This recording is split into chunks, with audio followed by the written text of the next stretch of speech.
नवी मुंबई की बढ़ती आबादी के साथ वहां जोर शोर से कंस्ट्रक्शन का काम शुरू हो गया।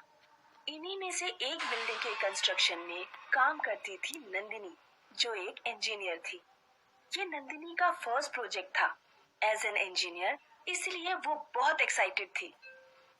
अब तक का काम तो बहुत अच्छा चल रहा है। उम्मीद है अगले 6 महीने में बिल्डिंग का बेसिक कंस्ट्रक्शन फिनिश हो जाएगा और फिर मेरे करियर में अच्छी प्रोग्रेस होगी। इंजीनियर साहिबा, करियर के चक्कर में ये मत भूल जाना कि आपका एक हस्बैंड भी है जो आपका घर में वेट कर रहा है। याद है, अभी निकलने ही वाली थी और आपका कॉल आ गया। चलिए आप फोन कट करिए, मैं आती हूँ। नंदिनी हर दिन कई घंटों तक साइट पर बैठकर काम सुपरवाइज किया करती थी। 6 महीने बीत गए और अब बिल्डिंग के सामने लॉबी के कंस्ट्रक्शन के लिए फाउंडेशन का काम शुरू था। आराम से मनोज, संभाल कर। जी मैडम। नंदिनी को सारे वर्कर की बहुत फिक्र रहती थी। एक दिन नंदिनी हाफ डे में ही साइट से चली गई। नंदिनी को घर पहुंचकर बहुत सारी तैयारियां करनी थी, क्योंकि आज उसकी शादी की पहली एनिवर्सरी थी। नंदिनी ने अपना घर डेकोरेट किया और फिर अपने हस्बैंड के लिए उसकी फेवरेट डिशेस बनाने लग गई। सब कुछ हो जाने के बाद नंदिनी ने एक बहुत अच्छी ड्रेस पहनी और अब वो रेडी थी। थोड़ी देर में विनोद घर आ गया। Surprise! Happy anniversary! Wish you the same. मुझे लगा था तुम भूल गई थी। ऐसे कैसे हो सकता है मिस्टर हस्बैंड कि मैं अपनी एनिवर्सरी ही भूल जाऊं? मैं तो तुम्हारे गिफ्ट की तैयारी पिछले 1 हफ्ते से कर रही हूँ। ये देखो, तुम्हें फोटोग्राफी का शौक है, इसीलिए कैमरा। अरे वाह, I love you Nandini. Vinod अपना गिफ्ट देखने में मगन हो गया।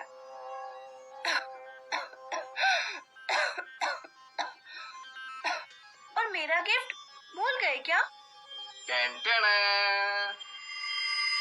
विनोद ने नंदिनी को डायमंड नेकलेस गिफ्ट किया, जो देखकर नंदिनी बहुत खुश थी। वो लोग आपस में बात कर ही रहे थे कि अचानक नंदिनी का फोन बजा। 1 मिनट विनोद, साइड से फोन है। हेलो? हाँ मुकेश, बोलो।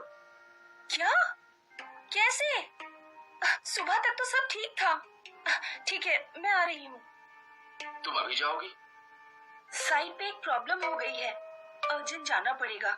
मैं 2 घंटे में आ जाऊंगी। तब तक तुम फ्रेश हो जाओ प्लीज। ठीक है, पर जल्दी आना।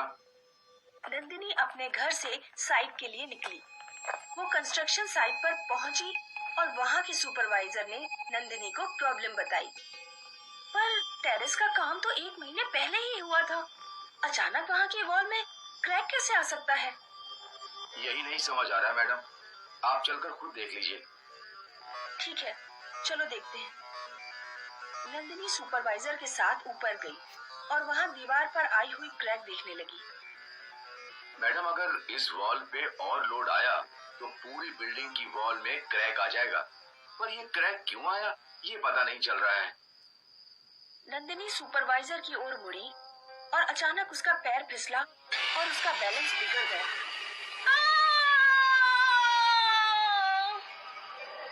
मैडम! नंदिनी सीधा लॉबी की कंस्ट्रक्शन की रॉड्स पर गिर गई और वो रॉड नंदिनी के आर पार हो गई। नंदिनी को बड़ी ही दर्दनाक मौत मिली।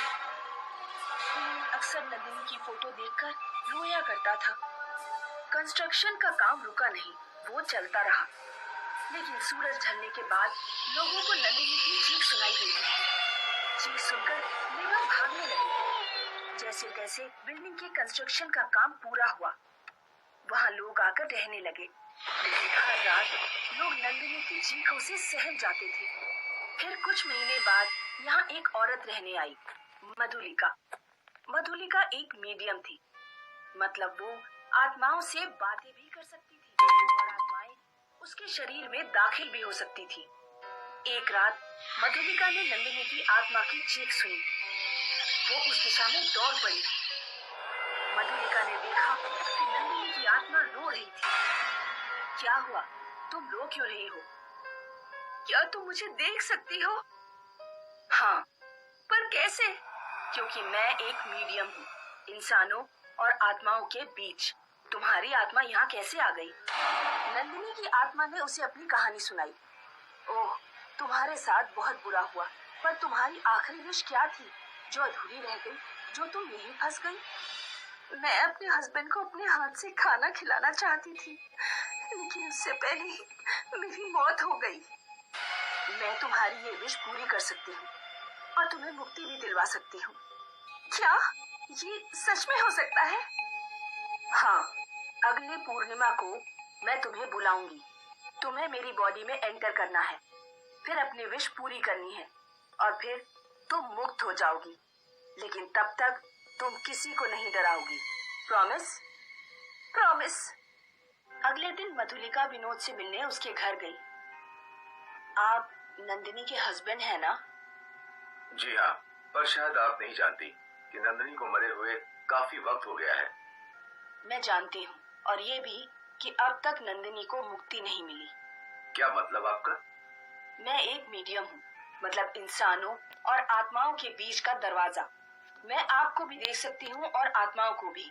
और कल ही मैं नंदिनी की आत्मा से मिली थी। आत्मा? विनोद, नंदिनी को अब तक मुक्ति नहीं मिली क्योंकि उसकी लास्ट विश अब तक अधूरी है। वो तुम्हें अपने हाथ से डिनर खिलाना चाहती थी।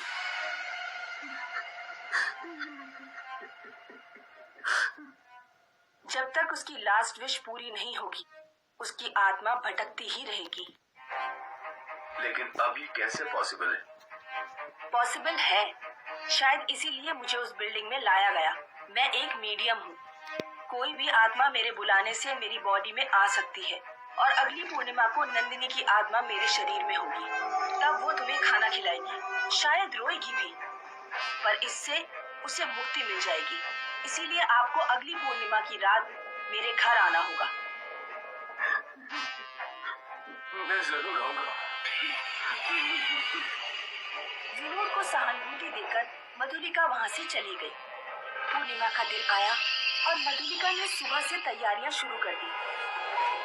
उसने जमीन पर पेंटागन बनाया, अलग अलग पत्थर रखे और शाम से ही मेडिटेशन में बैठ गई। लगभग 7 बजे उसके घर की डोरबेल बजी और विनोद आ गया। अब जैसे ही मेरा मेडिटेशन खत्म होगा, मैं नंदिनी को बुलाऊंगी। फिर इस रूम की लाइट्स बंद हो जाएंगी और हवा तेज हो जाएगी, और तब नंदिनी मेरी बॉडी में प्रवेश कर चुकी होगी। ये खाना मैंने बनाकर रखा है।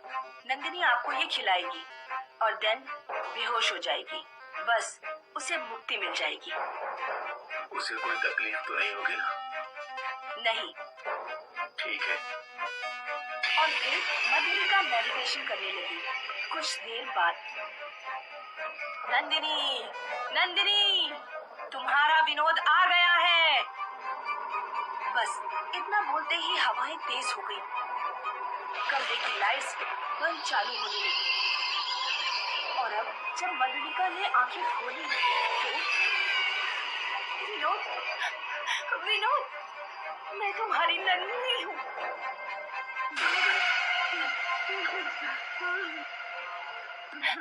रो मत विनोद, वरना मैं भी अपने आप को संभाल नहीं पाऊंगी। बहुत देर तक दोनों एक दूसरे को देखकर रोते रहे। नंदिनी, तुम्हारी आखिरी विश? और विनोद ने नंदिनी के सामने प्लेट रख दी। नंदिनी ने रोते हुए एक रोटी का पीस तोड़ा और सब्जी में डुबोकर विनोद को खिला दिया। विनोद रोता हुआ खाना खा रहा था। नंदिनी उसे खिलाती गई और वो खाता गया। अब मेरे जाने का समय हो गया है। नंदिनी, नंदिनी, नंदिनी। और फिर नंदिनी बेहोश हो गई। विनोद कुछ देर तक रोता रहा और फिर उसने मधुलिका के चेहरे पर पानी मारा।